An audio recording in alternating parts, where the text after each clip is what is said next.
Hey there everybody, Boyd here with you.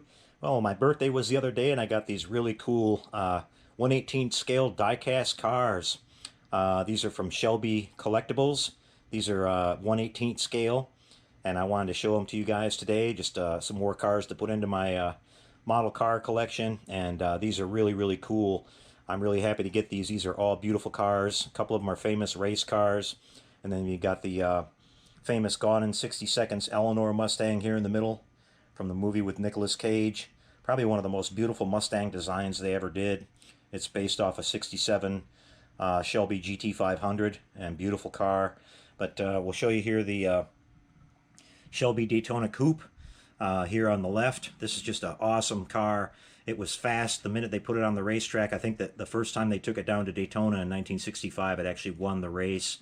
And these are, fully detailed. Everything opens up and you can see the engine, the interior, and all that. And we'll show you each car separately here in just a second.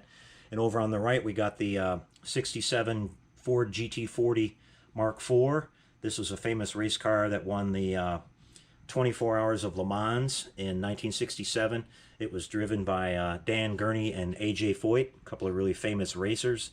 And it's a gorgeous car as well. Everything opens up on it. And we'll show you all the details. Now on the Eleanor car, I went in and added a couple extra things that I noticed were, missing on the car. And I just did a little bit of work to make it look a little bit better. And I'll talk about what I did on that. I'll set the camera up on the tripod and come back and show you these cars one at a time. And we'll check them out. Be right back. All right, you guys, well, we'll check out the 65 Shelby Daytona Cobra first. This is a really cool car. You can see everything opens up on it. You've got the hood that opens up here, and the doors, and the rear hatch cover here where the spare tire is located. And there's a lot of detail on the interior. All the seat belts and everything are in there. I'll kind of pick it up here and show it to you if I can get a close-up of that on the inside. And the beautiful detail up here at the front. These were, completely hand-built cars made out of aluminum, all hammered out by hand, and every little thing on these were built at the Shelby shop out in California. And they just did a fantastic job on this. Probably one of the most beautiful designs of a coupe. When they switched, everybody loved the original Cobra Roadster, but when they designed this, it just was fantastic. And, there's probably only a handful of these cars that survive in the world these days. And so it's just really cool to have one. And, I don't think there's a very good model kit of this available. I've looked around for years to find one, so I'm just really happy to have it in diecast. But I did a couple little extra things on this one too. It's got this, these really intricate air deflector, splitters that were designed on the car to make air flow over the body more efficient. And the brackets that were holding them in place were just all molded in clear plastic, so I just went ahead and used some all-clad and painted those up to make them look a little bit more detailed. Didn't do a whole lot to it. I don't want to take away from the, the originality of these too much, but they're just really beautiful. And we'll spin each one of these around on the turntable at the end so you can see all sides of them. But so that's the Shelby Cobra. We'll come on now to the Mark IV GT40 here next and show you this one. It's pretty much the same thing. Everything opens up on this. Get the back hatch opened up here, and whoops, and the doors. And I'll see if I can pick this up and show it to you guys. You can see all the detail there at the engine bay and everything. The interesting fact was, to race at Le Mans, you had to have a little compartment here in the back, which they called a luggage compartment, and you had to carry a spare tire to make the rules, which is kind of interesting for a 200-mile-an-hour car. But you can see it's got the same thing. Pretty much everything is done on the inside. The dash and everything, maybe I can show you a little bit better here on the driver's side. The dash on this car is just, everything is there. It's really nice. Fire extinguisher, the detail on the seats, seat belts, and all that stuff. And a little bit more here at the back of the engine. But you can see it's the 427 Ford. I believe this year they went to 2 4-barrels on the car, where the Mark II that they won in 1966 had just a single, a little bit different engine design, but they had this clear molded, airbox on the top and everything, just like you see it looking here. Even these pipes were painted red for some weird reason, but that's the way they had it. And the original Goodyear Blue Streak racing tires. So this is just a really cool model. And we'll put this one aside now and go up to the Eleanor car. This is just beautiful. I think this might be my favorite one of the bunch, but it's just awesome. And you can see the size difference too. These are all the same scale. So the Cobra and the GT40 are really small cars, but the Shelby opens up here. You can see all the detail. Now what I did to this is I added some hood pin cables here that you can see on the front. They're just made out of some wire.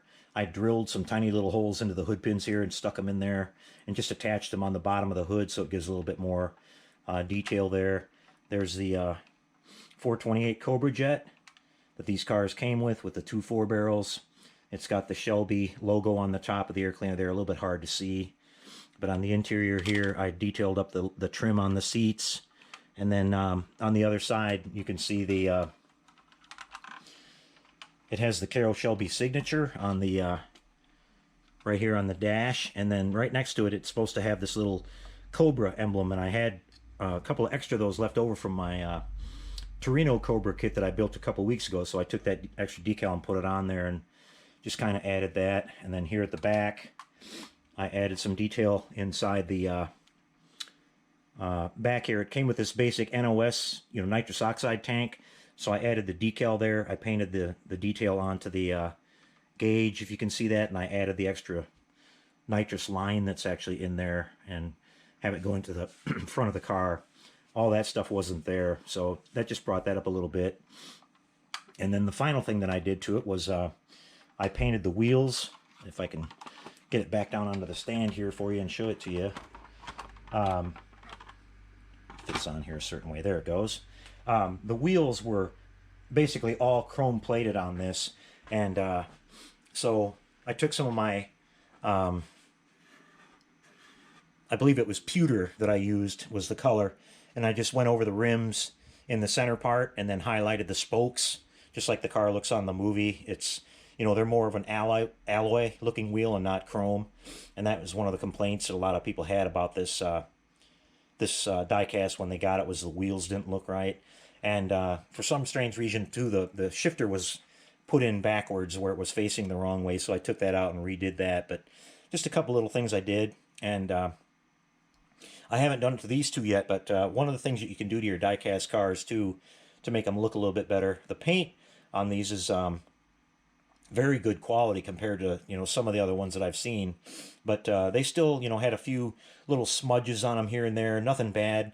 So I just took some light, really fine polishing compound, and I went over the the whole body on this thing, and then I put a coat of wax on the top of it and cleaned it all up, and it just made a huge difference on the appearance of the car. It made all the paint look nice and even and shiny, especially where the stripes here are on it and everything. And I think they just silk screen those on, or whatever method they use, and sometimes they don't get them looking the same as the rest of the paint. Now it all blends in really nice, but so that helped the car out a whole lot. Just a couple little simple things you can do to help your diecast look a little bit better. But we'll finish up here by putting each one of these on the old turntable and spinning it around a few times, and you can check them out from all angles. So I hope you enjoyed seeing these. I'm really glad to have these. These are awesome cars, and thanks for checking it out. I'll be back here in the next couple days. We're going to get back to some modeling. I'm going to start off by finishing up the 1/1000 scale Discovery Enterprise. I'm going to be putting on all the Aztecs on that, so I hope you guys will tune in and check that out next. We'll see you then. Take care and happy modeling, everyone.